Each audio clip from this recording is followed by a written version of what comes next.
اعوذ باللہ من الشیطان الرجیم بسم اللہ الرحمن الرحیم نحمدہ ونصلی علی رسولہ الکریم۔ میرے پیارے بھائیوں، بہنوں اور بزرگوں، آپ دیکھ رہے ہیں ترجمان الکتاب۔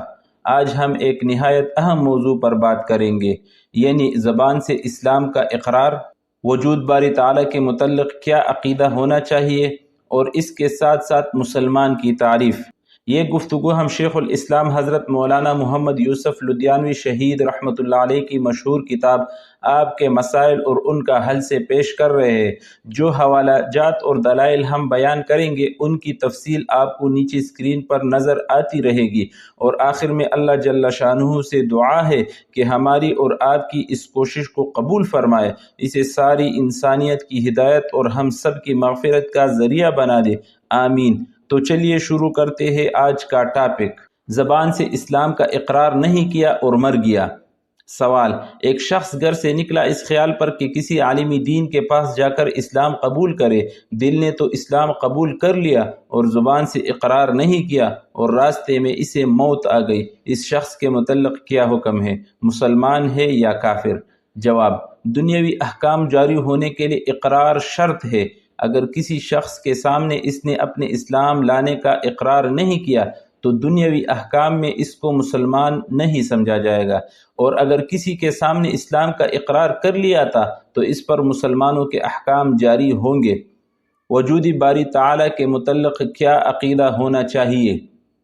سوال: زید کہتا ہے کہ حکماء اور فلسفیوں کے نزدیک اللہ تعالیٰ نہ عالم کے اندر ہے نہ عالم کے باہر، اور صوفیاء کے نزدیک خود عالم کے اندر اور باہر ہر جگہ ہے۔ زید کہتا ہے کہ صوفیوں اور فلسفیوں دونوں کا کہنا غلط ہے۔ فلسفیوں کا اس لیے غلط ہے کہ جو چیز عالم کے اندر ہو نہ باہر وہ عدم ہوتی ہے، عالم سے مبرہ نہیں ہوتی، کیونکہ مبرہ ہونے کے لیے وجود چاہیے۔ نیز عالم چونکہ حادث ہے، اس لیے عالم یا اس کے باہر کسی حادث کا اثبات یا نفی تو ممکن ہو سکتی ہے مگر خود حادث نہیں، لہٰذا عالم یا اس سے باہر نہ خدا کا اثبات ہو سکتا ہے نہ نفی۔ لہٰذا یہ دونوں باتیں غلط ہے کہ خدا نہ عالم میں موجود ہے نہ باہر، اور یہ بھی غلط ہے کہ خدا عالم اور اس سے باہر ہر جگہ موجود ہے، بلکہ صرف یہ کہنا چاہیے کہ خدا حدوث اور عالم سے مبرہ ہے، اور خدا کو ہر جگہ کہنا یا ہر جگہ سے نفی کرنا صحیح نہیں، بس خدا کو عالم سے مبرہ کہنا چاہیے۔ آپ سے گزارش یہ ہے کہ زید کے اس قول کے بارے میں یہ بتائیے کہ آیا یہ اہل سنت والجماعت کے عقیدے کے مطابق ہے یا نہیں، نیز اہل سنت کا اس بارے میں کیا عقیدہ ہے؟ جواب: خدا کے بارے میں بغیر نص کے محض عقلی ڈکوسلے جائز نہیں۔ اہل سنت والجماعت کا مذہب یہ ہے کہ عوام ان لغو مباحث میں وقت ضائع نہ کرے، اللہ تعالیٰ کو کمیت و کیفیت، جہت و مکان سے پاک سمجھے۔ مسلمان کی تعریف۔ سوال: مسلمان کی تعریف کیا ہے؟ جواب: آن حضرت صلی اللہ علیہ وسلم کے لائے ہوئے پوری دین کو ماننے والا مسلمان ہے۔ دین اسلام کے وہ امور جن کا دین میں داخل ہونا قطعی تواتر سے ثابت اور عام و خاص کو معلوم ہو، ان کو ضروریاتی دین کہتے ہیں۔ ان ضروریاتی دین میں سے کسی ایک بات کا انکار یا تعویل کرنے والا کافر ہے۔ مسلمان کی تعریف قرآن و سنت کی روح سے۔ سوال: قرآن اور حدیث کے حوالے سے مختصراً بتائیے کہ مسلمان کی تعریف کیا ہے۔ یہ بات پھر عرض کروں گا کہ صرف قرآن شریف اور حدیث شریف کے حوالے سے بتائیے، دوسرا کوئی حوالہ نہ دے، ورنہ لوگوں کو پھر موقع ملے گا کہ یہ ہمارے فرقے کے بزرگ کا حوالہ نہیں۔ جواب: ایمان نام ہے ان حضرت صلی اللہ علیہ وسلم کے لائے ہوئے پورے دین کو بغیر کسی تحریف و تبدیلی کے قبول کرنے کا، اور اس کے مقابلے میں کفر نام ہے ان حضرت صلی اللہ علیہ وسلم کے دین کے کسی قطعی و یقینی بات کو نہ ماننے کا۔ قرآن کریم کی بے شمار آیات میں ما انزل الی الرسول کے ماننے کو ایمان، اور ما انزل الی الرسول میں سے کسی ایک کے نہ ماننے کو کفر فرمایا گیا ہے۔ اسی طرح احادیث شریفہ میں بھی یہ مضمون کثرت سے آیا ہے، مثلا صحیح مسلم جلد اول صفحہ 37 کی حدیث میں ہے، اور وہ ایمان لائے مجھ پر اور جو کچھ میں لایا ہوں اس پر۔ اس سے مسلمان اور کافر کی تعریف معلوم ہو جاتی ہے، یعنی جو شخص محمد رسول اللہ صلی اللہ علیہ وسلم کے لائے ہوئے دین کے تمام قطعی و یقینی باتوں کو منوعاً مانتا ہو وہ مسلمان ہے، اور جو شخص قطعیاتی دین میں سے کسی ایک کا منکر ہو یا اس کے معنی و مفہوم کو بگاڑتا ہو وہ مسلمان نہیں بلکہ کافر ہے۔ مثال کے طور پر قرآن مجید نے آن حضرت صلی اللہ علیہ وسلم کو خاتم النبیین فرمایا ہے، اور بہت سی احادیث شریفہ میں اس کی یہ تفسیر فرمائی گئی ہے کہ آپ صلی اللہ علیہ وسلم کے بعد کوئی نبی نہیں ہوگا، اور ملت اسلامیہ کے تمام فرقے اپنے اختلافات کے باوجود یہی عقیدہ رکھتے آئے ہیں، لیکن مرزا غلام احمد قادیانی نے اس عقیدے سے انکار کر کے نبوت کا دعویٰ کیا، اس وجہ سے قادیانی غیر مسلم اور کافر قرار پائے۔ اسی طرح قرآن کریم اور احادیث شریفہ میں حضرت عیسیٰ علیہ السلام کے آخری زمانے میں نازل ہونے کی خبر دی گئی ہے۔ مرزا قادیانی اور اس کے متبعین اس عقیدے سے منحرف ہے، اور وہ مرزا کے عیسیٰ ہونے کے مدعی ہے، اس وجہ سے بھی وہ مسلمان نہیں۔ اس طرح قرآن کریم اور احادیث شریفہ میں آن حضرت صلی اللہ علیہ وسلم کی پیروی کو قیامت تک مداری نجات ٹھہرایا گیا ہے، لیکن مرزا قادیانی کا دعویٰ ہے کہ میری وحی نے شریعت کی تجدید کی ہے، اس لیے اب میری وحی اور میری تعلیم مداری نجات ہے۔ عارض کے مرزا قادیانی نے بے شمار قطعیات اسلام کا انکار کیا ہے، اس لیے تمام اسلامی فرقے ان کے کفر پر متفق ہے۔ پورے اسلامی قوانین نہ ماننے والوں کا شرعی حکم۔ سوال: مولانا صاحب، ایک شخص بظاہر نماز روزے کا پابند ہو اور اٹھتے بیٹھتے قرآن کریم کی آیت مبارکہ کی تلاوت کرتا ہو، ہر وقت اور ہر آن اسلام اسلام پکارتا ہو، لیکن یقین رکھتا ہو کہ اسلام خوبصورت نغمے سننے میں قطعاً مانع نہیں ہے، جس کو یقین ہو اور جس نے برملا کہا بھی ہو کہ کون کہتا ہے کہ مجسمہ سازی اسلام کے خلاف ہے، جو نہ صرف حرام کو حلال کہتا ہو بلکہ سودی بینکاری نظام کو اسلامی بینکنگ کے نام سے رائج کرنے اور کروانے والا ہو، جبکہ علماء دین مارک اپ سسٹم کو سودی نظام کہتے رہے اور آج بھی کہتے ہیں۔ مولانا صاحب، ایسے شخص یا اشخاص کا تعین کس زمرے میں ہوگا؟ حرام کام کو حرام جان اور مان کر بکراہت کرنا کسی حد تک سنگین جرم کے زمرے میں آتا ہے، قابل سزا جرم ہے، مگر حرام کو قصداً حلال کہنا بلکہ اسلامی کہنا کہاں تک لے جاتا ہے؟ میں آپ کی توجہ مئی 1991 میں ہماری قومی اسمبلی کے منظور شدہ شریعت بل کی شق نمبر 3 کی طرف مبذول کرانا چاہتا ہوں۔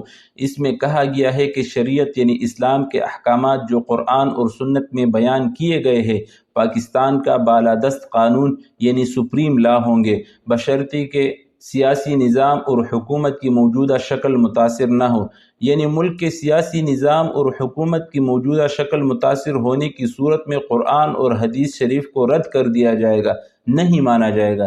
سیاسی نظام اور حکومتی شکل کے سلسلے میں سپریم لا آئین 1973 ہی ہوگا۔ مولانا صاحب، اس بل کا بنانے والا، اس کے منظور کرنے والے، اس کو ملک میں رائج کروانے والا اور ان تمام حضرات کی معاونت کرنے والے علماء کرام بلکہ ان کے ساتھ کام کرنے والے علماء کس زمرے میں آئیں گے؟ بلکہ میں تو یہاں تک کہہ سکتا ہوں کہ جس ملک میں کسی ایک بات پر قصداً قرآن اور سنت کو نہ ماننے کا فیصلہ کیا گیا ہو، وہ ملک وہ قوم مسلمان کہلانے کی مستحق ہے یا نہیں؟ اس پر اللہ تعالیٰ کی رحمت نازل ہوگی یا قہر؟ جواب: آپ کے سوال کے سلسلے میں چند امور لائق ذکر ہے۔ اول، نماز و روزہ اور تلاوت آیات بڑی نیکی کی بات ہے، لیکن یہ تمام اعمال ایمان کی شاخیں ہے۔ اگر دل میں ایمان ہو تو اعمال مقبول ہے، اور ایمان نہ ہو تو اعمال کی کوئی قیمت نہیں۔ دوم، ایمان کی صحیح ہونے کے لیے یہ شرط ہے کہ اللہ تعالیٰ نے اور اس کے رسول اللہ صلی اللہ علیہ وسلم نے جائز و ناجائز اور حلال و حرام کا جو نظام مقرر فرمایا ہے، آدمی دل و جان سے اس نظام کو تسلیم کرتا ہو اور زبان سے اس کا اقرار کرتا ہو۔ اگر کوئی شخص شریعت کے قطعی حلال کو حرام جانے یا شریعت کے قطعی حرام کو حلال سمجھے، شریعت نے جس چیز کو قطعی طور پر گناہ قرار دیا ہے اس کو جائز سمجھے، تو ایسا شخص اللہ و رسول کی تکذیب کرتا ہے، اس لیے اس کا ایمان صحیح نہیں، بلکہ وہ قیامت کے دن بھی ایمانوں کے صف میں کھڑا ہوگا۔ سوئم، راگ اور گانے کو خصوصاً آلاتی موسیقی کے ساتھ اور بالخصوص پیشاور نامحرم عورتوں کی آواز میں حرام قرار دیا گیا ہے، اور ایسے راگ گانے کے حرام اور قطعی حرام ہونے میں کسی کا اختلاف نہیں۔ اس لیے جو شخص اس کو حلال کہتا ہے وہ سراپا غلط فہمی اور جہل مرکب کا شکار ہے۔ چہارم بت تراشی اور مجسمہ سازی بھی شرعاً حرام ہے۔ مسلمان بت تراش اور بت فروش نہیں ہوتا بلکہ بت شکن ہوتا ہے۔ اس لیے ان حضرت صلی اللہ علیہ وسلم نے تصویریں اور مورتیاں بنانے والوں پر لعنت فرمائی ہے۔ پنجم، اسلام میں سود اور جوئے کا حرام ہونا اتنا واضح ہے کہ ہر مومن و کافر اس سے باخبر ہے۔ سود کا حرام ہونا نہ صرف قرآن کریم میں صراحتاً مذکور ہے بلکہ سود نہ چھوڑنے والوں کے خلاف قرآن کریم میں اللہ اور رسول کی جانب سے اعلان جنگ کیا ہے۔ اس کو جائز کہنے والا قرآن کریم کا منکر ہے۔ ششم، بعض لوگوں نے اپنی خواہشات اور توہمات اور نفسانی خیالات سے ایک نیا دین تصنیف کر لیا ہے جس کو اللہ تعالیٰ کے نازل کردہ دین کے ساتھ کوئی تعلق نہیں۔ جن صاحب یا صاحبوں کا آپ نے ذکر کیا ہے کہ وہ راگ گانے کو، مجسمہ سازی اور سود و جوئے کو بھی اسلام کے منافی نہیں سمجھتے، ان کے ذہن میں ان کا اپنا تصنیف کردہ دین ہے جس کو وہ جہل مرکب کی وجہ سے اسلام سمجھتے ہیں۔ ہفتم، شیخ سعدی رحمۃ اللہ علیہ لکھتے ہیں کہ وزیر جتنا بادشاہ سے ڈرتا ہے اگر اتنا اللہ تعالیٰ سے ڈرتا تو فرشتوں سے بڑھ جاتا ہے۔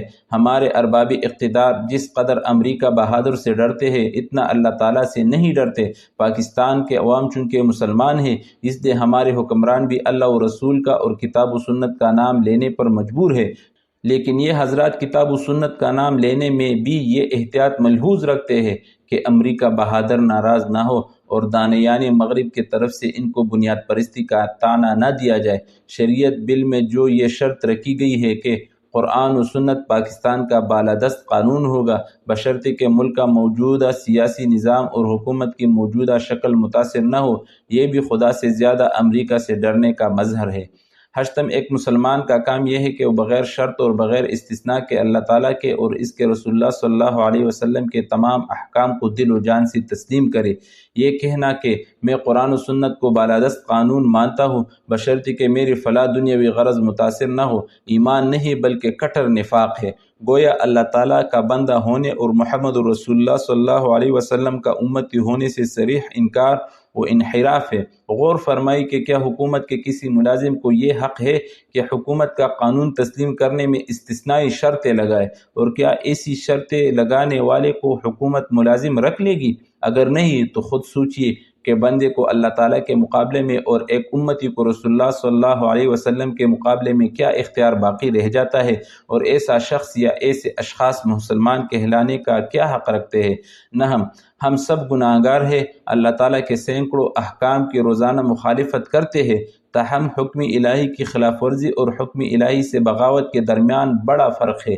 خلاف ورزی یہ ہے کہ آدمی حکم الہی کو مانتا ہو اور اپنی غلطی و کوتاہی اور نفس و شیطان کے بہکانے سے حکم الہی کی تعمیل میں تقصیر کرے، ایسے شخص گناہگار ضرور ہے مگر مسلمان ہے۔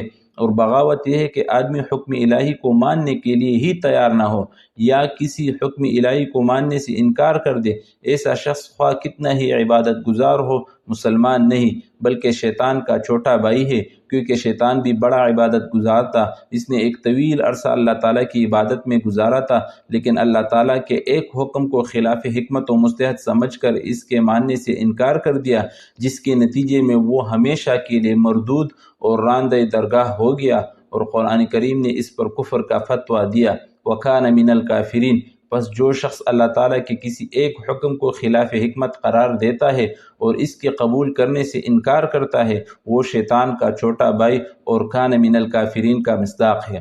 دہم، جس ملک کے عوام اور حکمران ایسے نام نہاد مسلمان ہو، اس ملک پر اللہ تعالیٰ کی رحمت کیا نازل ہوگی، غضب اور قہر ہی نازل ہوگا۔ یہی وجہ ہے کہ ہر طرف سے جوتے کا رہے مگر دلوں پر ایسی مہر لگی ہے کہ پھر بھی عبرت نہیں پکڑتے۔ اللہ تعالیٰ ہم سب کو ایمانی صحیح نصیب فرمائے اور اعمال صالحہ کی توفیق سے سرفراز فرمائے۔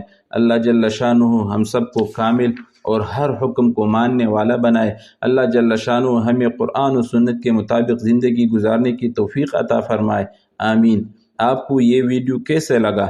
اپنے فیڈ بیک کمنٹ میں ضرور شیئر کیجیے۔ اگر آپ کو فائدہ ہوا ہو تو اس علم کو دوسروں تک پہنچانے کے لیے ویڈیو کو لائک اور شیئر کیجیے، اور زیادہ ویڈیوز دیکھنے کے لیے چینل ترجمان الکتاب کو سبسکرائب کرنا نہ بھولیے۔ جزاکم اللہ خیر۔